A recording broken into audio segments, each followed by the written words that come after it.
If you're someone living in the modern age, then the chances are you're probably dealing with weight loss issues. And I know that because I've been one my whole life. I always wanted to lose weight and I didn't really know how. And yes, I was able to lose the weight. In fact, after being obese, I got shredded almost down to 6% body fat. But it didn't actually fix my relationship with food or how I was thinking about things. And I found myself actually mentally hungry far more than I was physically hungry. The reality is that if I had just changed my mindset, if I had taken the time to process how I felt and the food that I was eating, then I would have felt a lot more satiated and I would have been able to diet a lot easier. Because one thing that I realized is that when I was fat, I wasn't actually eating because I was hungry. I was eating because I was unfulfilled. I was eating because I was stressed. I was eating because I wasn't eating the right foods. And I think so many of us fall into this trap and we worry about calories in and calories out, and we don't actually think about the mindset or the quality or even the state that which we're eating in. And there's one major philosophy that has actually changed my life and allowed me to regain my relationship with food. And that is actually the principle of hara hachi bu. And I learned about this from studying the Okinawans in Japan, who actually have the highest percentage of centenarians anywhere in the world. My name is Shashank. I'm a certified personal trainer with a bachelor's degree in biochemistry. And in this video, I'm actually going to tell you about hara hachi bu, which will not only allow you to lose weight effortlessly, but regain control on your relationship with food. Let's dive into it. So why is this even important? Well, Okinawans actually enjoy the world's highest life expectancy. You see, this principle doesn't actually just affect how we look, it also affects how we feel. So we all know that higher body fat percentages correlate with lower health outcomes. Eating more processed food makes you feel worse, perform worse, and live less, yes. But living longer is not just taking medication and living longer, it's also about the quality of life that you want to experience. So the Okinawans over the age of 65 enjoy the world's highest life expectancy. Men on average will tend to live to 84, women on average will tend to live to 90, and they also encounter a fraction of the diseases that regularly kill Americans, such as cardiovascular disease, diabetes, liver failure, and high blood pressure. Now, this doesn't mean that we have to do everything that they do, but certainly what I have found is that it's been very helpful to implement the principle of hara hachi bu, which is eating mindfully and eating to the point of only being 80% full. Now, why do we actually overeat? Eating to the point of 80% full can actually seem very strange to us because with the rise of fitness influencers and the rise of volume eating, we've been conditioned to eat as much as we possibly can. But the reality is, if you look at a lot of the leanest people on earth, or people who even tend to be athletes, they enjoy the feeling of running on an empty stomach.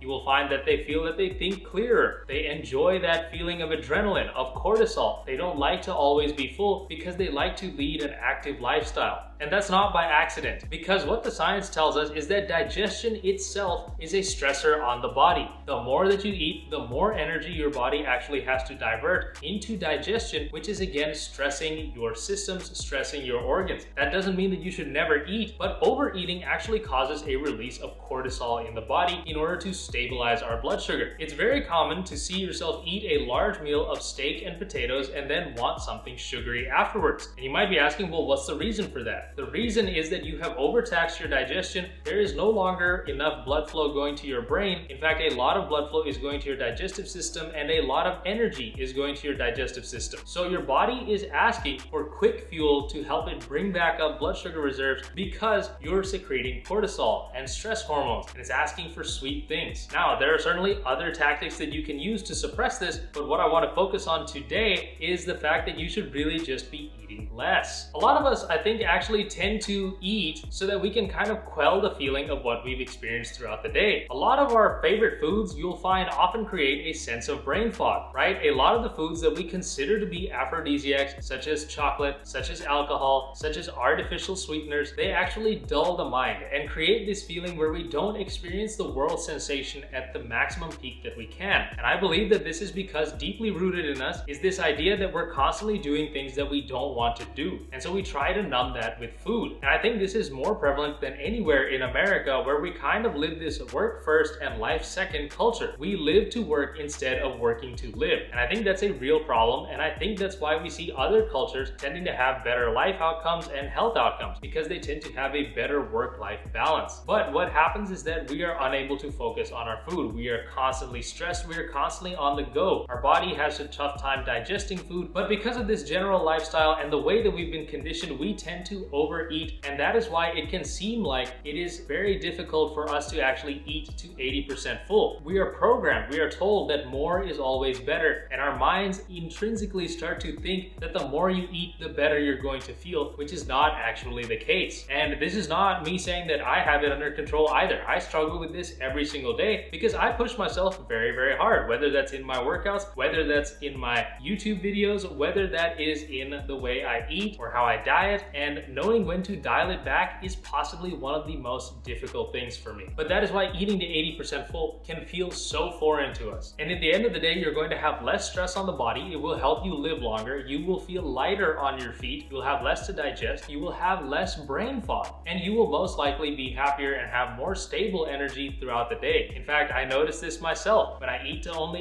80%, I find myself moving around more. I have more energy. I fidget more. Whereas when I eat big, heavy meals, I become sluggish. I become lethargic. And of course, you get that huge post-meal crash that no one really wants. So, okay, we know that we should be eating to 80% full. We know that we should be following Hara Hachibu. Now, what are the strategies that you can actually use to make yourself do that? Well, it's not going to be easy. It's not going to be overnight, but there are definitely certain things that you can start to implement that will allow you to make this transition as easy as possible. These are habits that I have had to take time to cultivate and really focus on. It sounds simple, but it's not very simple. So the first step is actually to eat calmly. And this is probably the hardest thing to accomplish. So many of us are constantly on the move every single day. We are stressed about something. We cannot slow our minds down. I mean, how often have you actually been able to sit down and focus and concentrate on a meal? It's very rare for most of us, especially those of us who are dieting, because there's often these subconscious fears of overeating. There's stress around the house. There's stress around food. Very difficult to stay present and focused on what you are eating. But if you look at the Okinawans, or you look at fit people in general, they tend to make the meal the centerpiece. They tend to calm down before meals. They tend to make an ordeal out of a meal. They plan it, they eat it, they savor it. They don't just shove food in their mouth like you or I might do. And this leads to a greater sense of satisfaction, and it even leads to better digestion. If you look at some of the best bodybuilders on earth, even, they take their time to savor their food, to savor every bite, to really connect with their body and understand what is digesting well and what is not digesting well. So what I recommend doing is actually to take a walk before every meal. The walk actually allows your brain a time to switch tasks. You see, there's about a 20-minute lag time between switching tasks for your brain to regain focus on whatever the new thing is that you're trying to get it to do. So a lot of times we go straight from the computer straight to snacking. The problem with that is that you don't actually register what is going on with your body. But taking a walk beforehand will allow you to cool down and allow you to stabilize your blood sugar and even give your brain a chance to transition to the meal. You will then be able to focus on your meal a lot better. You will have more calmness. You will be able to detect satiety signals a lot better. And often it will reduce stress, so you'll probably find that you eat less anyways. If you don't have time to go for a walk, then try things like deep breathing. Try some meditation. It will all help. Second thing you're going to want to do is to focus on the food. And this is so hard for us, but we're conditioned to eat in front of the TV, eat while we're doing something else, and it almost becomes this secondary reward system for us, almost like a motivation for us to keep working, rather than it is what it's supposed to be, which is just fueling ourselves to move, right? You're supposed to eat to live, not live to eat. And I think that's what so many of us get wrong, very similar to the work situation. But make the food a centerpiece and focus on the flavors. Focus on what you are eating. A lot of times you might even be eating because subconsciously you don't enjoy the food that you're eating. And this is something that happened to me. I would wonder why I was always continuing to eat, and I realized it was because I wasn't focusing on what I was eating, and so I wasn't enjoying it. And even when I did focus, I realized that there were things that I didn't like about the food, that I wanted to make it better. I either wanted it sweeter, maybe I wanted more spices, maybe I wanted something different entirely than what I was eating, and I didn't want to savor the food because I was stressed. I was thinking about something else. I didn't want to sit down and eat the meal. And so once I realized, man, this food kind of sucks, I started to make it taste better, and I started to adhere a lot more to my diet. I also started to stop eating because my brain was like, whoa, you know what? This is pretty good. I'm good. I'm satiated right here. Now, a third thing that you can do is to eat on smaller plates and bowls. And this, I believe, is such an underrated tip. In America, we are constantly being told that more is better, right? All of our serving sizes, especially where I live in Texas, is like Texas sized or America sized. You know, you don't need a pound of steak when you go out to eat. Like, that's not a normal serving size, especially for the average man or even average woman who's barely getting 3,000 steps in a day. You don't need to be eating that much. If you go to places like Japan, Okinawa, you'll notice that they eat smaller portion sizes. They don't try to stuff themselves. They don't generally have these huge buffets where they're trying to eat as much as possible. They tend to eat in normal amounts, and they tend to really focus on the meals. The other thing is that we are conditioned to finish tasks in modern society. So a lot of times we're kind of conditioned from a young age to finish our plate. So we can't actually focus on two things at once. If your goal is to finish the food, as it subconsciously so often is, then you're not going to be able to focus on when you are full until the food is over. So if you give yourself a smaller portion, then you will kind of get that dopamine release from finishing the food and get that subconscious kind of pleasure signal that your brain is looking for, and you'll be able to evaluate whether you actually need to eat more or not. And especially when you are starting out and you're not very in tune with your internal hunger cues, it's very important to rely on certain external cues. If you have smaller bowls and you eat and you find out that you're still hungry, then it's probably fine to eat more. If you eat and then you realize that you are full, it is time to stop eating. Now this is going to take time, and especially walking away from food is not an easy thing to do. Especially if you are stressed, it is a lot easier to walk towards the food than it is to walk away. But over time, you can cultivate it and it will start to work wonders for you. Now the fourth thing is to find things that give you happiness other than food. This is the biggest thing. But if your whole day revolves around you thinking about food, what the food is going to taste like, how it is, then you're more likely to overeat because you're creating all this anticipation. So I suggest that you find something that's more interesting than the food. A lot of times what we tend to put all this emphasis is on the end of the day, like, oh, you know, I need to have this amazing meal at the end of the day. Maybe you don't. Maybe you just want something that feels fulfilling. Maybe you're lonely. Maybe you don't enjoy the work that you're doing. So find something that you find more rewarding. I personally found that once I started to develop some more hobbies, I started to do more walks outside. I started to do things like roller skate. I started to get on my ripstick, get on my bike, and I even started to go for drives in my car. And then I found that I didn't care so much for food anymore. In fact, if you look at a lot of lean people or the Okinawans, food is not the centerpiece of their life. It's a centerpiece when it's time to eat and they focus and they're mindful, but other than that, they are going about their lives. They are fulfilled by their community. They live simple lives. They care more about human interaction and doing well for the people and themselves. And I believe that that is one of the reasons that they are able to have better life expectancies. So basically what I'm saying is find some hobbies and you will be a lot better off in your relationship with food. Now this might come across as a weight loss video, and it is to some extent, but the point of this is not just to lose weight. The point of this is actually to develop a more mindful you, and oftentimes that can start with food. If you're someone who's dealing with a lot of stress, dealing with a lot of burnout like I went through, like so many of us are going through today, and you feel like you're not making any progress in your life, this is the place to start. It is a place of mindfulness, and this is one of the first steps that you can take towards feeling better. It's certainly something that helped me when I was first recovering from burnout, and it's definitely helped me rebuild my health, rebuild my relationship with food, rebuild after burnout, and I am hopeful that it'll help you as well. And of course, making yourself better isn't just related to food. There's many other reasons that you're probably not making progress in your life, and if you want to know 3 of the major reasons that I wasn't making progress in my life and how you can avoid the same mistakes, then go ahead and check out this video right here. And with that, I'll see you in the next video.